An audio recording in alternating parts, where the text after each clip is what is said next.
Və aleykum assalam və rəhmətullah. Sual belədir ki, bir insan həyat yoldaşı seçimində əsas nəyə diqqət etməlidir?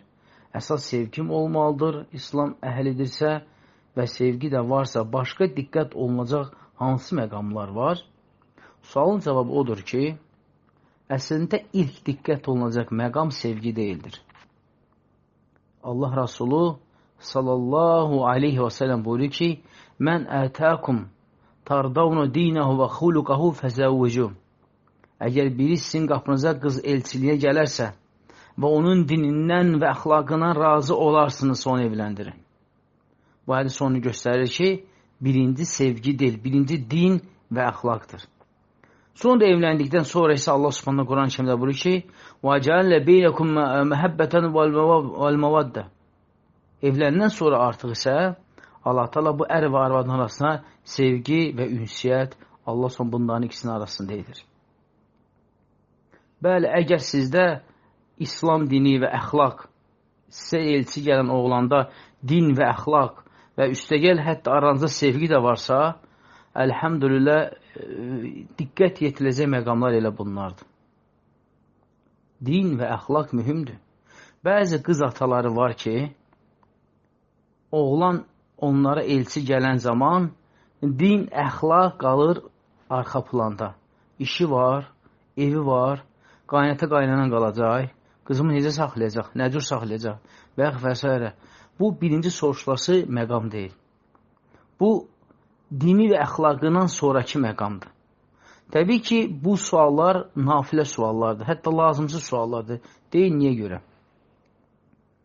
Çünki o kişi ki, onda İslam dini və İslam əxlaqı varsa, o, öz ailəsinin ruzusunu qazanmasında qızın ata və anasının düşüncəyini fikirləşməz.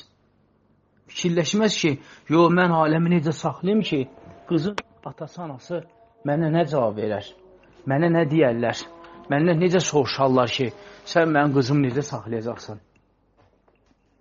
Yəni, dini və əxlaqı olan bir müsəlman kişi bu sualı hər bir kəsdən öncə düşünür.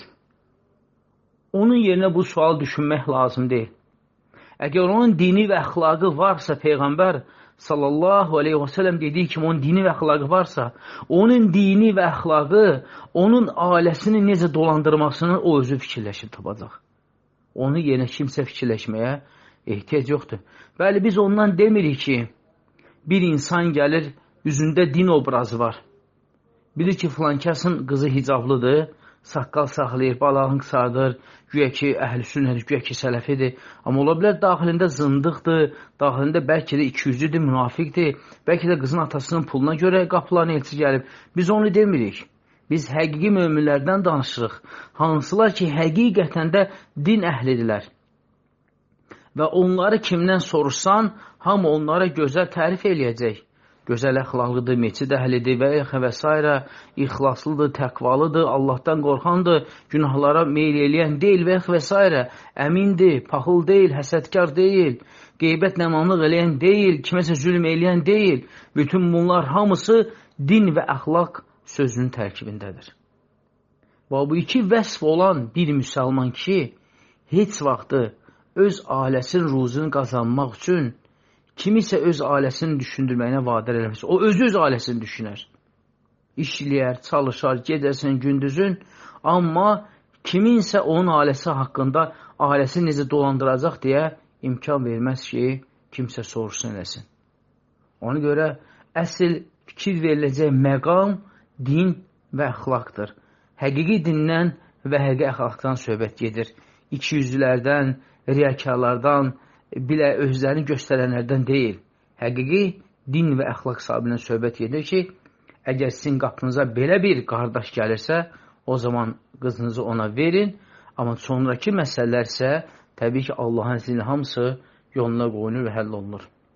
Və aleykum əssalamətullah. Sual belədir ki, deməli, burada nət barəsində hədis gəlib, hədisə belə gəlir ki, Əbu Musa Əl-Əşər radiyallahu rəvayət edir ki, Allah Rasulü sallallahu aleyhi ve sellem belə buyurdu, kim nərdə oynasa Allaha və onun Rasuluna asılıq etmiş olar və Şeyx Albani hədisi səhihləşdirib və sual belədir ki, Bu hədisə açıqlama verərdiniz, niyə görə haram olması barəsində?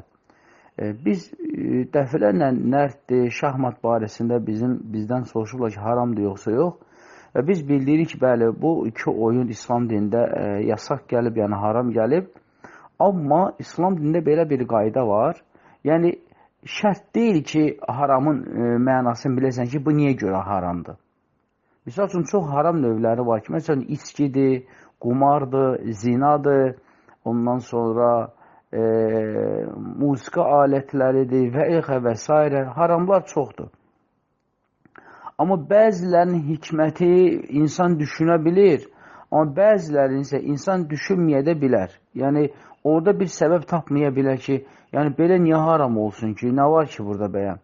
Onun üçün İslam dinində qayda var ki, yəni biz əgər bir şeyin haram olunması barəsində eşitdiksə və onun mənasını tapa bilmir, dərk elə bilmiriksə, o zaman mənim ağlıma uyğun gəlir, mən bunu haram qəbul etməm deməli deyilik. Biz deməliyik ki, səmi'nə və ata'nə, eşitdi və itaat elədik.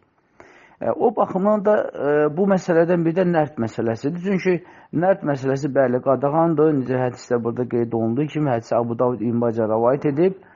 Amma bir məsələ var ki, bəzi alimlər bu niyə görə nərd haramdır məsələsində qeyd edirlər ki, çünki nərddə insan öz fiziki bacarıqla asılı olan oyun deyil. Nərd insanın fiziki hazırlığı ilə bağlı olan oyun deyil. Yəni, məsələn, qaçmaq, futbol, voleybol kimi idman növü deyil ki, hazırlaşasan, məşq eləyəsən, nəsə udasan, eləyəsən, birinci yerə çıxasan. Nərd elə bir oyundur ki, orada sırf olaraq insana lazım olan zərlərin ona gətirdiyi rəqəmlərdir. Yəni, tutam ki, məsələn, sənə elə an var ki, məsəl üçün dalbadal 3-ün ikisi düşməlidir. Yəni, sənə ancaq 4 dəfə 3-ün ikisi düşsə, sən o çətin vəziyyətdən çıxa bilirsən. Və sən də orada da artıq zərə asıllıq yaranır səndə. Yəni, sanki sən, belə deyim, Allaha təvəkkül edib arxalamaq yox, sanki sən desən, ey zər mənə 3-ün ikisi ver, ya zər mənə bunu ver. Elə bir səndə bir növ zərdən asıllıq, bağlıq yaranır. Düzdür, kimsə deyə bilər ki, burada nə var ki, yəni oyundur da, zərə deyirsən ki, mənə 3-2 ver də. Yəni, sual verim ki, zər nədir ki, sənə 3-ün ikisi versin? Yəni, zər, deməli, 6 tərəfli olan bir rəqəmdir. 6 tərəfli olan bir rəqəmdir və onun da üzərində ayrı-ayrı rəqəmlər var. Və zərin də sənə lazım olan hansısa bir rəqəmi verməsi, o Allahın qədəri iləndir. Yəni, zərin özündə heç bir bu barədə bir bacarıq yoxdur ki, yəni zər canlı bir şey deyil ki, sənə nəsə kömək eləsənsə bir şey eləsin. Və o hazırlanmış bir zərdir və üstündə rəqəmlər yazılıb, səhv eləmişsə 6 tərəfdir, 8 tərəfdir, rəqəmlər yazılıb və zəri atanda hansı rəqəmlər düşürsə, sən o rəqəmlər üzərində hərəkət edirsən. Və insanlar da o nərd oynayan zaman onların sanki zərə bağlıqları o, yəni zərdən asılları oynayır. Yəni, ucuzdan deyir ki, zər mənə vermədi, bu nə zərdir, filan besməkan, odan deyir, mənim zərim yaxşı gətirdi, belə oldu, elə oldu. Yəni, sadəcə bütün bu əməliyyatın sonunda sanki insan harca belə şirkə qapı açır. Yəni, Allahdan başqasından istəmək, təvəkkül eləmək, Allahdan başqasına tərəf yönəlmək məsələsi ilə bağlı sanki şirkə bir qapı filan açılır. Və təbii ki, şəriət də şirkə aparan hər bir yolun ağzını kəsir ki, insanlar şirkə tərəf sürüklənməsinlər, şirkə tərəf getməsinlər. Hər bir xırda məsəl hansı ki, orada şirkə düşmə ehtimal varsa, şəriət o məsələni qadağan edir. Bəli, ola bilər ki, zər özü-özündə şirk olmasın. Yəni, nərdə oynamaq, özü-özündə Allah şərik qoşmaq olmasın. Amma bu məsələ insanların tövhiddən uzaqlaşmasına, şirkə yönəlməsinə aparıb çıxaran bir səbəbdir. Təbii ki, bu kimi məsələlərin sonunda da təbii ki, şəriət də bu kimi məsələləri yəni haram edir ki, insanlar onunla uzaqlaşsınlar. Necə ki, misal üçün götürək içki. İçki bilirik ki, haramdır, düzdür. Ancaq tam ki, bir zahilin biri desə ki, qardaş, haram olan hissəsi onun 300 qramdan sonra. Yəni 100 qram içsən haram deyil. Çünki 100 qram içən insan özünü idarə eləyir. Düzdür? Deyə bilərlər də bunu. Amma hədisə nə gəlib? Hədisə gəlib ki, mə əskərə qalilu və kəthiru haram. Yəni, çoxu haram eləyənin azı da haramdır. Yəni, şəriət də heç haram eləyibsə, ümumilikdə çəkindir insanları. İnşallah ki, elə başa düşdüm ki, yəni bu qədər danışmaqla yəqin ki, sualın sahibi nəsə başa düşə bilər Allahın izni ilə. Və aleykum əssalam. Sual belədir ki, deməli, əgər bir insanın bu dünyada orqanının biri yoxdursa, o biri dünyada ona görə cavab verəcəkdirmi? Təbii ki, əgər insan Allah Subhanahu onu bu dünyada əgər ki, tam salim, sağlam, bütün orqanlar yerində xəlq eləyibsə və insan da öləndə də bu orqanlarla tam formada dünyasını dəyişməlidir. Misal üçün, necə ki, barmaqların, əllərin, ayaqların, gözlərinin, ağzın, burnunun qoyulursa, qulaqların qoyulursa, eləcə də insan dişlərini də o cür qorumalıdır. Çünki o da Allahdan ona bir əmanət. Hətta sələflərdən deyənlər var ki, yəni sən Allahın əmanətinə qorumalısan ki, yəni ağzında neçədən dişin varsa, Allah təala neçədən diş sənə nemət veribsə, o dişlərin sayı qədər də sən yəni qəbrə o cür girməlisən. Bu baxımdan əgər Allah Subhanahu insana sağlam ürək, böyrək, ciyər, əl, ayaq filan hər bir şeyi veribsə və insan bunları misal üçün deyir ki, o qədər içki içir, o qədər mundar şeylər içir, böyrəyi yoldan çıxır, qaraciyər yoldan çıxır, ağciyər yoldan çıxır. Təbii ki, bütün bunlar hamısı günahların səbəbi iləndir. Günahların səbəbi iləndir. Yəni, Allahın haram elədiklərinin səbəbi iləndir ki, insan bax, bu cür yəni Allahın verdiyi neymətini itirir. Yəni, təbii ki, buna görə insan cavab verəcəkdir. Çünki orqanlar insana bir əmanətdir. Orqanlar bir əmanətdir və insan da əmanəti qorumağa çalışmalıdır. Amma yox, insan misal üçün haramlarla da deyil, haramlarla da deyil. Yəni, ola bilər ki, insan məsəl üçün içdiyimiz suyun təsirindən və ya da müəyyən qida növünün təsirindən insanın hansısa orqanı yoldan çıxırsa, sonra böyrəkdir, qaraciyərdir, ağciyərdir və ya da ki, bir keçici bir xəstəlik keçirdir insan. Özlə bilmədən kimdənsə buna xəstəlik keçir və ağciyəri və digər orqanları zədələnirsə, təbii ki, buna görə insan sorumsuz olacaq, amma yenə də buna görə əzab verilməyəcək. Çünki özünün qəsdi olmadan yəni, bu şeylər baş verib. Yəni, bu baxımdan ki, təbii ki, insan düşünməsin ki, filan şey haramdır, buna görə günah odda yanacam. Yox, təkcə odda yanmaqdan söhbət getmir. Həmçində Allahın verdiyi əmanəti də xəyanətdən söhbət gedir. Orqanları da sən qorumalısan. Yəni, bax, bu dəqiqə orqanları yoldan çıxardanlar nədir? Hamısı haramlardır. Siqaretdir, ağciyəri və ürəyə, digər orqanlara zərər eləyir. İçkidir, qaraciyərdir, ağciyərdir, böyrəkdir, təsir eləyir. Yəni, bütün günahlar bax, insanın Allah tərəfindən verilən bütün əmanətlərinə xəyanət eləyir. Bütün günahlar. Ona görə təbii ki, bu günahlara cavab vermə özü bir yanadır.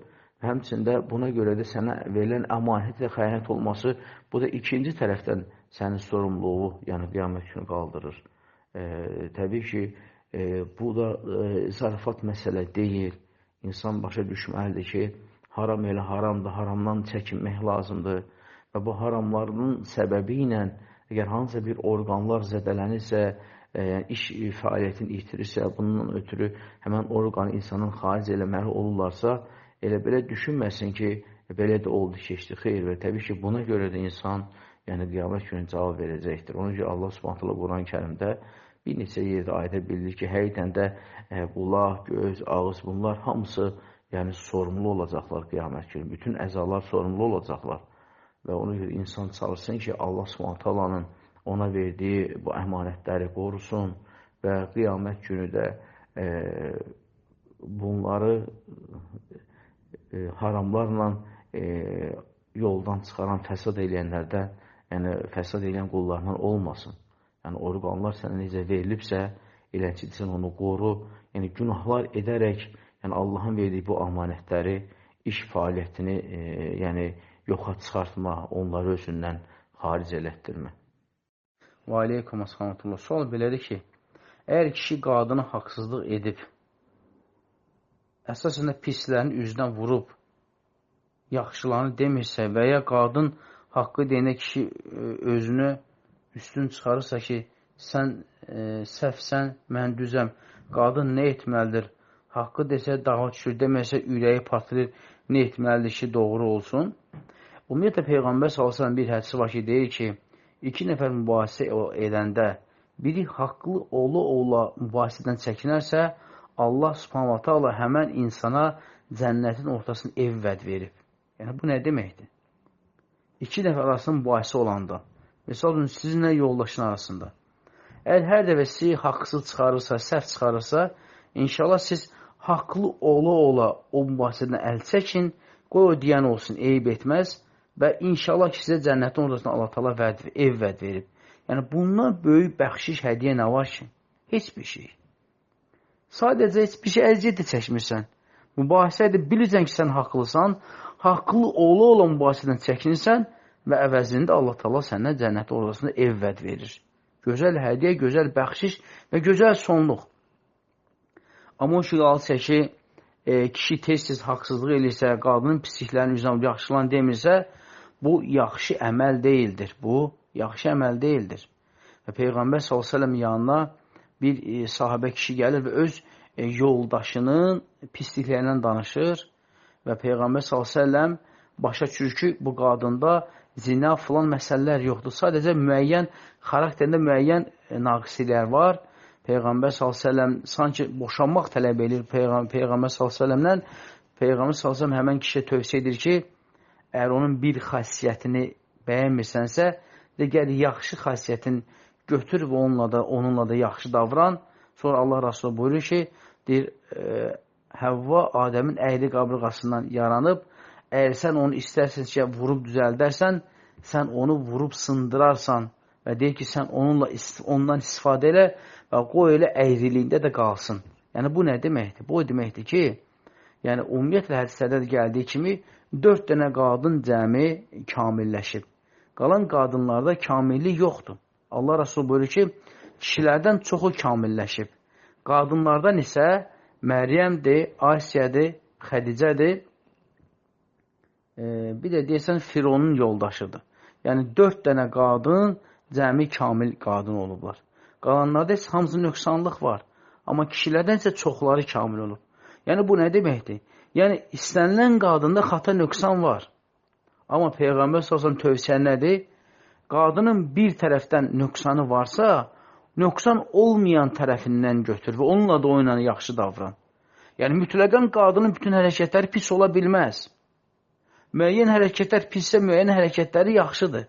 Müəyyən davranışları pissə, müəyyən davranışları yaxşıdır. Ola bilər ki, məsəl üçün, qadın yoldaşın evdə yollaşa bilmir, tez mübahisə eləyir, amma qadın həddindən artıq yoldaşının qohum əqrabasına canını verir. Hər şey eləyir onlar üçün. Yəni, bundan yaxşı qadın nə var ki? Yəni, bir dənə sənlə müəyyən məsələlər mübahisə eləməsi o demək deyil ki, bu qadın mütləqən pisdir. Xeyr. Yəni, mütləqən pis xasiyyətli qadın olmur. Müəyyən xasiyyətlər pis ola bilər, o müəyyən xasiyyətlər yaxşıdır. Peyğəmbərimizin s.ə.v tövsiyəsi odur ki, sən onun pislərini götürüb danışıb durma, danışma ginən. Yaxşı xarakterini, yaxşı xasiyyətlərin əməllərini xatırla və onunla da oyunla da davran elə. Onunla da davran. Yəni, qadına pis deyib, tərk eləmə ginən. Yəni, müəyyən yaxşı cəhətlər də var, pis cəhətlər də var. Pisi unut, yaxşılarla da oyunla da yaxşı davran. Yəni, siz də Allahın izinlə çalışın ki, tez-tez mübahisə etməyin. Əgər haqsız yer mübahisə edirsə, o zaman siz mübahisədən çəkinin və əmin olun ki, siz bir neçə dəfə bu haqlı olan mübahisədən çəkinsəniz, o özü utanıb artıq sizinlə heç bir mübahisə falan etməyəcəkdir. Və həmçində burada başqa üslub da var. Kişiyə haqqı deməyin başqa üslubu da var. Kişilər əksər hallarda qadın yanında özünü səhv çıxarmaq istəmir. Həmişə özünü haqlı çıxartmaq istəyir. Bir misal çəkim ki, deməli, Abu Talha radiyallahu anh uşağı xəstələnir. Uşağı xəstələnir və evdən çıxanda uşağın vəziyyəti ağır olur. Və sonra isə evdən çıxıb gedəndən sonra bir müddət uşaq dünyasını dəyişir və sonra Abu Talha evə gəlir və yoldaşın deyir ki, uşağın vəziyyəti necədir? Deyir ki, uşaq sakitləşib. Və o elə başa düşür ki, uşağın ağrıları dayanıb. Sonra axşam bunlar yaxınlıq edirlər və yaxınlıq edəndən sonra qadın qayıdır, deyir ki, yoldaşına deyir ki, əgər görsən ki, qonşu bizə bir bəzək əşyası verib icarəyə, ondan götürmüşük ki, taxıb qaytaracaq sənə. O öz icarə verdiyi istəsə, biz onu qaytarmaq deyir, əlbəttə ki, onun haqqıdır. Onda yoldaşı deyir ki, o zaman səbirli ol. Allah da bizə verdiyi əmanəti geri götürdü. Və Əbu Talha bundan əsəbləşir ki, bu nə hərəkətdir, mənim uşağım ölüb, sən mənə beylədin. Və səhər tezdən gedir Allah Rasulunun yanına və başına gələnləri danışır və Allah Rasulu deyir ki, yoldaşım belə mi etdi? Sən deyir, bəli. Deyir, axşam yaxınlıq elədi, deyir, bəli elədi. Sonra isə Allah Rasulu ailəyə çoxlu övladlarına, zuriyyətlərinə bərəkət diləyir. Ki, Allah Teala sizin zuriyyətlərinizə bərəkət versin. Sonra isə hədislərdə qeyd olunur ki, bu ailənin ondan yuxarı övladı olur. Yəni, bu qadının hikmətidir ki, yəni, qadın görəndə ki, kişiyə hər zaman nəyisə demək olmursa, yəni, müəyyən momentlər var, hallar var ki, qadın kişi haqqı o vaxtı çatdırmalıdır. O vaxtı çatdırmalıdır. Elədir, siz də çalışın ki, elə bir üslub seçin ki, siz onu haqqı deyə biləsiniz. Amma hirslənən vaxtı, mübahisə eləyən vaxtı nə desəz qəbul eləməkdir. Çünki bu kişilərin xasiyyətidir. İstəmir ki, qadının yanında haqsızlıq olsun, özünü haqsız görsün, özünü səhv çıxarsın. Çünki kişi həmişə özünü üstün sayır. Amma inşallah müəyyən vaxtlar, momentlərdən istifadə eləsəz, inşallah siz kişiyə haqqı çatdırıb, onun səhv olduğunu ona nəsiyyət edə bilərsiniz Allahın izni ilə. Və aleykum assalatullah. Sual belədir ki, mən bütün dünyəvi elmlərdən əla qiymət almışam. Yəni, qavramam yaxşıdır. Amma ərəb dilini çox çətin başa düşürəm, çətinliklə öyrənirəm. Bu günahların çoxluğu ilə mi əlaqədardır ki, mən bu dili öyrənməyə müvəffəq ola bilmirəm? Sırf demək ki, sizin bu günahlarla bağlıdır, onu demək çətindir. Çünki insanı tanımasan, insanı bilməsən, onun durumun halını bilməsən, demək çətindir ki, günahlardandır, yoxsa yox. Bu mövzuda İmam Şafii Rəhməllahın gözəl bir şeiri yadıma düşür. İmam Şafii Rəhməhullah deməli, öz Vaki bin Cərrahın tələbəsi idi və İmam Şafii Rəhməllah yaddaşdan çox iti idi və hətta 2 dənə açıq səhifəni yan-bayan qoyub oxuya bilmirdi, qarışdırırdı. Deməli, vərəqin yazı üzün tərəfinə ağ vərəq qoyurdu, o birisini bir dəfə oxuyurdu, artıq beyninə həkk olurdu. Sonra isə vərəqi bu bir tərəfə qoyurdu, digər tərəfini əzbərləyirdi. O qədər yaddaşı iti idi. Və günlərin bir günü İmam Şafii Rəhməllah yaddaşının zəifliyindən Vaki bin Cərraha şikayət eləyir öz müəlliminə və bunu şeir formasında belə qeyd edir ki, deməli, şəkavt ilə vakil min su'i hivzi və arşədən ilə tərkil məasi və qalə innə hədə elmə nurun lə yu'təlləhül nural asi. Deməli, yaddaşı zəifləyir və gəlir öz Vaki bin Cərrahın Rəhməllahın yanı və gəlir yaddaşından şikayət eləyir və Vaki bunun səbəbini soruşur ki, nə səbəbdir belə olduğun? Və bu deyir ki, mən bazarda naməhrəm qadının topuğuna baxmışam, görmüşəm. Sonra isə Vaki bin Cərrah buna tövsiyə edir ki, şeirdə belə qeyd olunur ki, deyir ki, şəkavt ilə Vakin min su hifzi. Deyir, Vakiyə öz yaddaşımın zəiflindən şikayət elədim və arşədən ilə tərkil məasi və məni günahların tərkinə nəsiyyət elədi. Və qal innə hədə elmə nurun, sonra dedi ki, bu elm Allah nurudur. Lə yu'tilləhil nural asi, Allah Teala öz nurunu asiyə verməz. Yəni, bu deməkdir ki, bəli, yaddaş zəifliyi, elmi verməmək insanın günahlarına ola bilər. Amma biz sizin sırf halınızı, durumunuzu bilmədiyinizə görə biz bunu sizə nisbət edə bilmərik. Çünki bilmirik o günahlar sizdə var, yoxsa yoxdur. Amma ərəb dilindən bağlı isə sizə tövsiyəmiz odur ki, ərəb dili birinci elə bir elmdir ki, alimlər deyir ki, Lüqatul ərəb kəl-inəb yuqəli vahidən vahidə. Deyir, ərəb dili üzüm kimidir. Yəni, üzüm salxı kimidir. bir yeyilir. Yəni, bu o deməkdir ki, birinci siz ərəb dilini öyrənmək istəyirsinizsə, birinci mütəməkkin müəllim tapmalısınız, yəni yaxşı, düzgün bilən müəllim tapmalısınız. Və ikinci də ərəb dili dərslər tərk olunmalı deyil. Yəni, silsiləli davamlı olmalıdır və dərslərin arası kəsilməməlidir. Əgər siz 2 ay öyrənib, sonra illərlə buraxırsınız dərsi, sonra yenidən öyrənmək istəyirsiniz, sonra yenidən buraxırsınız, bəli, belə siz ömrü boyda öyrənə bilməyəcəksiniz. Amma siz qarşınıza hədəf qoysaz, birinci növbədə siz yaxşı bilən bir müəllim tapırsınız və günləri təyin edirsiniz və silsiləli, davamlı formada siz ərəb dilini öyrənirsiniz. Yəni, az-az və davamlı və beləliklə də Allahın iznilə siz ərəb dilini öyrənməyə müvəffəq ola biləcəksiniz. Müvəffəq ola biləcəksiniz. Amma siz deyən kimi, əgər gözəl müəlliminiz də var, yaxşı bilən müəlliminiz də var və davamlı da öyrənirsiniz və bununla da belə siz ərəb dilini öyrənməyə müvəffəq ola bilmirsinizsə, o zaman bəli, bu artıq yəni günahların əlaməti ola bilər. Və aleykum assalam. Sual belədir ki, qaynana cahildir, evdə də ölən adam var, yas keçirirlər. Bilirik ki, bunu etmək olmaz, amma ki, onlar özləri keçirirlər. Evin gəlini işlərdə kömək etməsə, söz-söhbət edirlər. Neyləmək olar? Orada iştirak etmək olarmı? Bir də ki, bilirsən yeməkdən, bir də ki, pişən yeməkdən yemək olarmı? Uşaqları vermək olarmı? Yəni, o adla bişirilən yeməkdən, hətta qonşuya belə gətirsələr, o yemək olarmı? Ətraflı yazada zəhmət olmasa, təbii ki, bu bizim günümüzün, belə deyim, sınaqlarından biridir ki, evdə görürsən ki, oğulla gəlin ibadət əhlidir, amma ata-ana cahildir və onların bu cahilliyə ucbatından görürsən ki, evdə oğul da, gəlin də müəyyən asiliklərə məruz qalırlar. Və təbii ki, əgər sizin oğlunuz, sizin yoldaşınız, yəni qaynananızın, qaynatanızın oğlu, yəni sizin yoldaşınız, əgər o da sizin kimi ibadət əhlidirsə və siz gərək bu yas mərasimi düşənə qədər siz artıq onlara bu şəri əhkamları başa salardınız.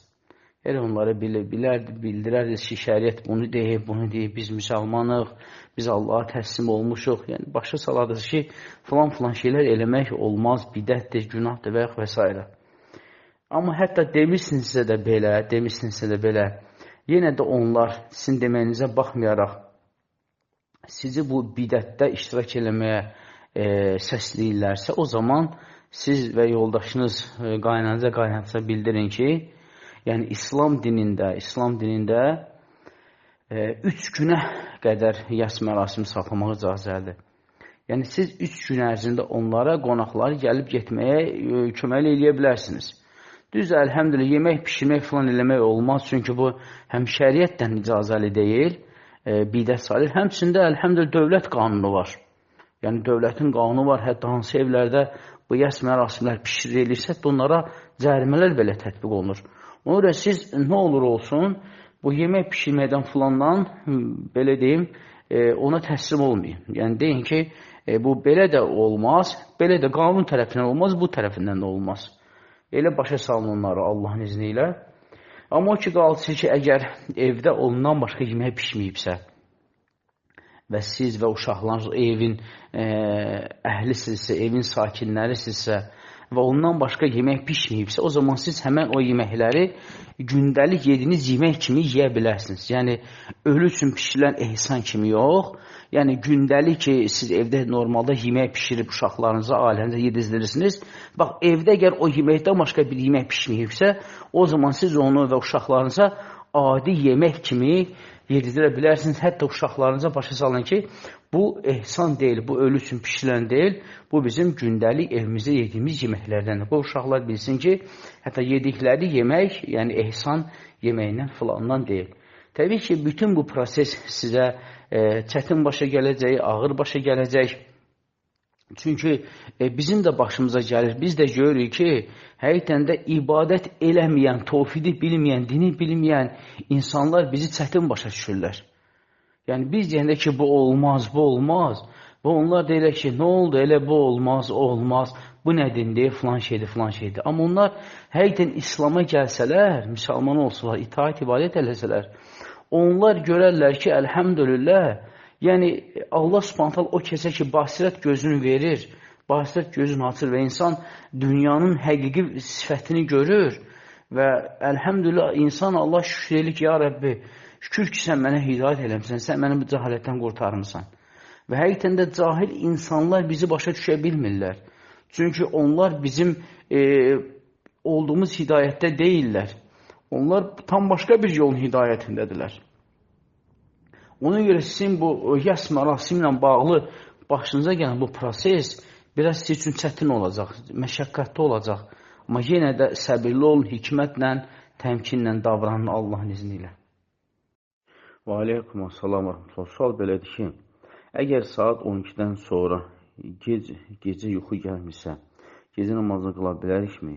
Yəni, gec yuxuya gedəndən sonra durmaq çətin olursa, bir də səcdə Allahın 99 adından hansını istəsək deyib dua edə bilərikmi?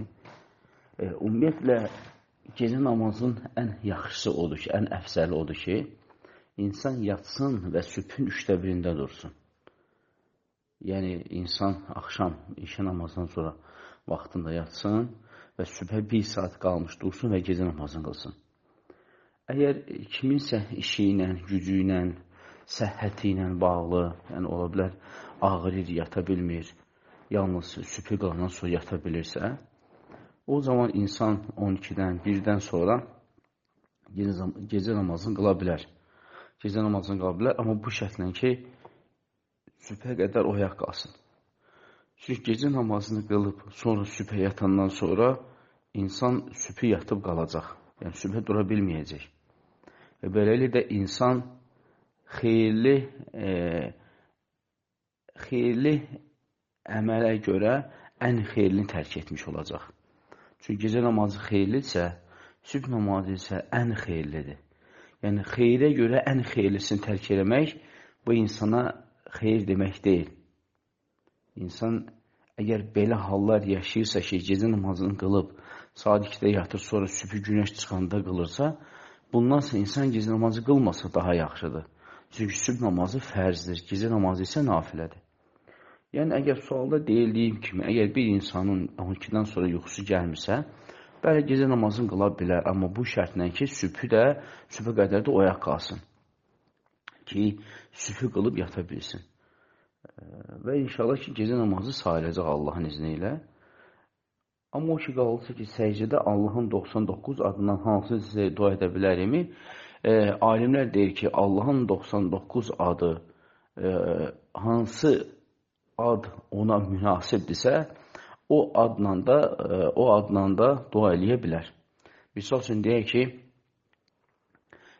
insan, məsəl üçün Allahdan ruzi istəyir, bağışlanma istəyir, rəhmət istəyir. İnsan dua eləməli ki, yəni Allahın Ər-Razzaq adı var. Ya Razzaq, mənə ruzi ver, ruzimi artır. Və ya da ki, bağışlanma istəyirsə deməlidir, ey Rəhmən, ey Rahim, məni əff elə, məni bağışla. Və ya da ki, əntə Tövvabu Rahim, sən tövbələri qəbul edən, rəhimlisən. Yəni, bu adları hər məsələyə özünün münasib adını dua eləməlidir. Amma insan, məsəl üçün, ruhuzu istəyirsə, deməlidir ki, ey Cəbbər, Mütəqəbbir, yəni, rəhmət və bağışlanma ruhuzu yerinə, ey Cəbbər, Əl-Mütəqəbbir gətirməli deyil. Çünki o ad, həmən bu məsələyə münasib deyildir. Ona görə də Allahın 99 adı və 99-dan da daha çox ad var. Bu adlardan istədiyi məsələyə münasib olan, yəni addı çəkərək dua edə bilər. Amma bunun üçün də təbii ki, insan Allahın adı və sifətlərinin mənalarını bilməlidir. Ona görə insan əgər Allahın adı və sifətlərini, əgər Azərbaycan mənasını bilmirsə, tərcüməsini bilmirsə, Təbii ki, dua edəndə yanlış dua edəcəkdir. Ona görə ilk öncə lazım ki, insan bu adları öyrənsin ki, bilsin ki, Rəhman nədir, Rahim nədir, ondan sonra Cəbbar nədir, Mütəqəbbir nədir, Şədid nədir və bu kimi mənalar yəni öyrənsin ki, hətta münasib yerində də münasib adı çəkib dua edə bilsin. Əksər hallarda insanlar həmən adların mənalarını bilmədiklərinə görə, yəni duada da münasib yerdə həmən adları çəkə bilmirlər. Və aleykumussalam və rahmetullah. Sual belədir ki, imanda şəkkə düşürəm, bəzi şeylər inandırıcı gəlmir, özümü məzub edirəm, amma şeytan vəsvəsə verir, dindən çıxmış sayılır, amma nə etməliyəm belə hallarda? Bir də Allah və Peyğəmbərimizi necə hər şeydən öncə sevməliyik?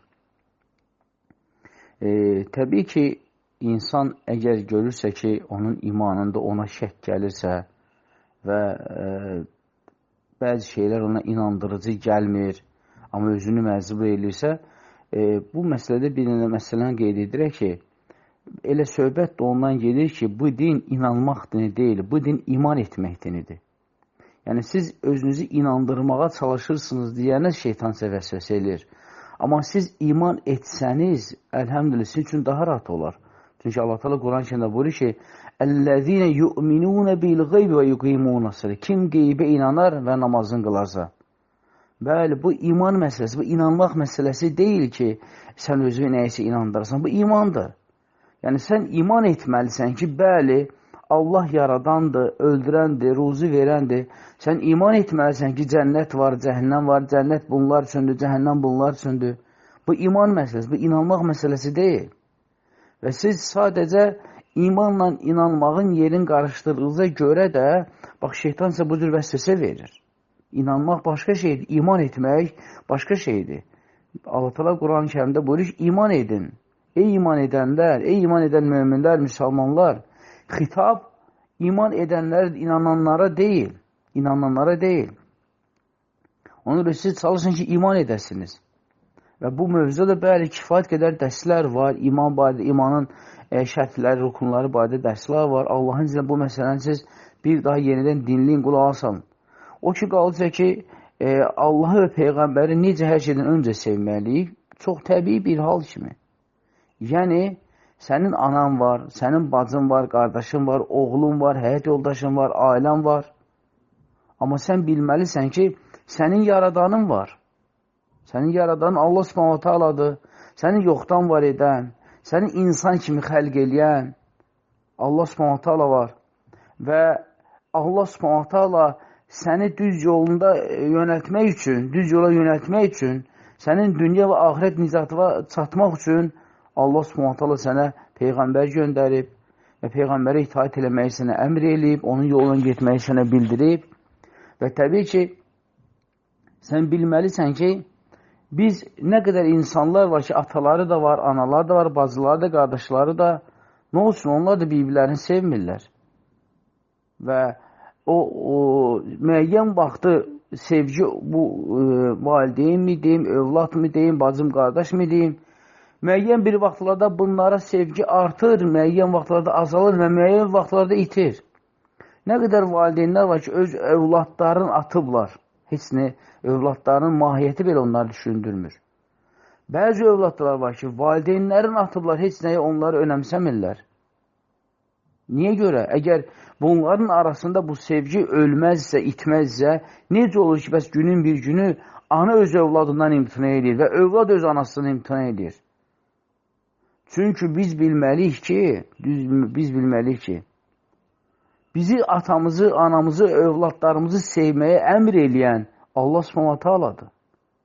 Ona görə Allah Subhanahu Taala Quran-ı Kərimdə valideyn haqlarından danışır. Valideyn haqlarının uca olduğunu bildirir. Və övladlarımızı öldürməməyi, acılıqdan, qorxudan öldürməməyi bizə əmr eləyir. Və bizə övladlarımıza necə davranmağı bizə bildirir, valideynlərimizə necə davranmağı bizə əmr eləyir. Yəni, biz insan olaraq ətrafımızda olan insanların necə sevilməsini biz Quran və sünnədən öyrənirik. Ayə və hədislərdən öyrənirik. Və bütün bu sevgilər hamısı Allah və Rasulun sevgisinin arxada olmalıdır. Ona görə ki, Ona görə ki, əgər bir insanda övlad, valideyn və digər dünyavi sevgilər Allah və Rasulun sevgisindən qabaq olarsa, insan o zaman asiliyə də getməyə razı olar. Misal üçün, tutam ki, sənin qazancın gündə 10 manatdır. Ancaq ailəvi ruzusuna, çörəyinə satır. Bu oğlun səndən tutam ki, misal üçün deyək ki, velosiped istəyir. Velosipedin nə qiyməti 150 manat, amma sən ona pulun çatmır. Amma sən Allahı hər şeydən öncə sevsən, Peyğəmbər hər şeydən öncə sevsən, oğlunun sənə velosiped istəməyindən baxmayaraq, sən o velosipedi almaq üçün Allah və Rasuluna qarşı asil eləməyəcəksən. Səbirli olacaqsan, Allahdan istəyəcəksin ki, Allah səni asanlaşdırsın. Amma səndə övlad sevgisi, valideyn sevgisi, Allah və Rasulun sevgisindən qabaq olarsa, o zaman övladın sənə 150 manatlıq velosiped istəsə, sən ona pulun çatmadığı zaman sən artıq alternativ yollar axtarırsan. Kimdən oğurluq edeyim? Kimin evini yıxım? Kimin boğazından qızılın o sepini oğurum, aparım, satım ki, övladım məndən velosiped istəyir. Mən övladımı istədiyin yerdə qoya bilmərəm. Ola bilməz elə ki, oğlum məndən nəsə istəsin, mən onun üçün eləməyim. Bax, bu məsələdir. Əgər Allah və Rasulun sevgisi qabaqda olarsa, insan hər şeyi nizamlayır. Amma sevgilər Allah və Rasulun qabağa keçərsə, o zaman insan o istədiyinin, sevdiyinin istəyini həyata keçirmək üçün hətta istənilən günahları belə əyaq qoyur, əyaq basır və bu da təbii ki, çox təhlükəli bir haldır. Bu barədə bizim dərslərimiz də var. İnşallah münasib olursa, axtarıb tapıb qulaq asa bilərsiniz. Yəni, bu hədisin tam açıqlaması barədə hədislər var və biz o dərsi də keçmişik dəfələrlə. İnşallah ki, qarşınıza çıxsa tam oradan dinləyə bilərsiniz. Və aleykum assalam. Sual belədir ki, yoldaşım işləmək və yaşamaq üçün Maxaçqalaya getmək istəyir. Məni də uşaqları da aparır, amma mən getmək istəmirəm. Uşaqlar da darıxır orada. Getsəm niqabı açmalıyam, yoldaşım da saqqalını azaltmalıdır, incidirlər deyə. Çünki icazə vermirlər. 4 il yaşamışıq orada. Son vaxtlarda isə başımıza xoşa gəlməz hadisələr gəlib. Yoldaşım neçə illərdir orada işləyib, indi bura öyrəşə bilmir. Mən getməsəm özü gedir, aylarla qalır orada. Dindən də, ailədən də uzaqlaşır. Mənə də çətin olur uşaqlara da, qaynana-qaynata ilə qalmaq. Yenə deyir, gedək, getməsən özün tək gedəcəm. Belə vəziyyətdə mən nə edim? İstixarə etmişəm, məsləhətinizə ehtiyacım var. Ümumilikdə götürəndə Maxaçqala torpaqları, yəni kafir torpaqlar saymılır. Çünki orada, belə deyək, Dağıstan, Maxaçqala torpağı müsəlman torpaqlar sayılır.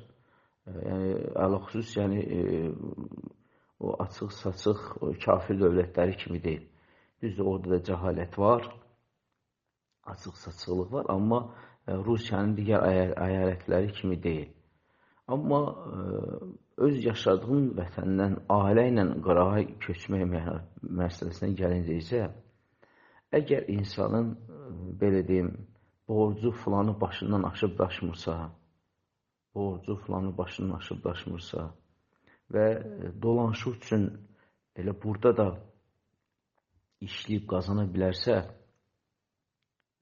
belə halda insan vətənini tərk eləməsə yaxşıdır. Çünki insan gedir, hətta belə deyək ki, misal üçün götürəli Dağıstan, Maxaçqalanın özü, orada nə qədər olmasın, müsəlman torpağı saysa da, amma yad yerdir, qıraq yerdir və insanın başına nəsə bir hadisə gələndə, bir şey olanda insan çox çətinliklərlə üzləşir, qarşılaşır. Və bu baxımdan təbii ki, getdiyin yer yad, qonşular yad, ondan sonra bilmirsən ki, başına bir şey gəndə kimə müraciət eləsən, kimə yaxınlaşırsan, kimə arxayın olasan, dostluğu, düşməni tanıya bilmirsən. Və bu baxımdan təbii ki, belə halda köçmək düzgün deyil. Yəni, insan elə gündəlik çörək pulunu elə Allahın izni ilə yaşadığı vətənində də işləyib qazana bilər. Amma yox, həqiqətən də borcu xərci çoxdursa və burada işləməklə onu qaytara bilməyəcəksə və gedib orada gün saatının daha çoxunu işləyib, daha çox pul qazanıb və tez bir zamanda borcunu qaytara biləcəksə və həmçində ailəsini də götürür öz yanında aparırsa, inşallah belə halda getmək olar. Çünki oralardakı işin çoxluğu, yəni Azərbaycandakı kimi deyil. Orada həm işin çoxluğu olur, həmçində görülən işə görə yaxşı məvacib də verirlər. Bu baxımdan insan əgər borcu xərci varsa və burada çətinlik çəkəcəksə, təbii ki, ailəsinə götürüb gedib orada, deməli, bir müddət işləyib borcunu qaytıra bilər. Amma köçmək filan məqsədi ilə yox, sadəcə işləyib, yəni gəlsin. Amma yox, qeyd edildiyimiz kimi, əgər borcu xərci yoxdursa, insan həmən o çörək pulunu elə burada da yəni, qazana bilər. Amma yox, insan ümumiyyətlə heç borc xərci yoxdur. İnsan sadəcə burada yaşaya bilmir, öyrəşə bilmir və istəyir ki, ailəsini götürsün, geçsin, orada yaşasın, orada pul qazansın, orada yaşasın və bununla da insan müəyyən asiliklər edəcəksə, o zaman insan getməyə yaxşıdır. Yəni, gedib orada saqqalı azaltmaq və yaxud da ki, bəzi hallarda görürsən ki, saqqalı qırxırlar. Yəni, bu kimi asiliklərlə gedib orada dünyanı qazanmaqdansa, elə insan öz vətənində qalıb, dinini yaşayıb, Allaha itaat eləmək daha yaxşıdır. Əgər yox görsəz, yox yoldaşınızın fikri qətidir və hökmən getmək istəyirsə, o zaman yəni özünüz baxın, götür qoy eləyin ki, yəni sizin burada qalmağınız sizin üçün daha yaxşıdır, yoxsa ki, ora getməyiniz. O artıq sizin öz ailə durumunuzu, yaşadığınız mühiti siz daha yaxşı bilirsiniz. Yəni burada yaşamaq sizin üçün o əgər özü gedərsə, yəni fikrin qətiləşdirib özü gedərsə, o zaman ölçün, bilsin ki, yəni sizin getməyiniz ora məsləhətdir, yoxsa burada qalmağınız. Yəni onu biz sizə deyə bilmərik, çünki biz mühiti bilmirik ki, siz hansı mühitdə orada yaşayırsınız, hansı mühitdə burada yaşayırsınız.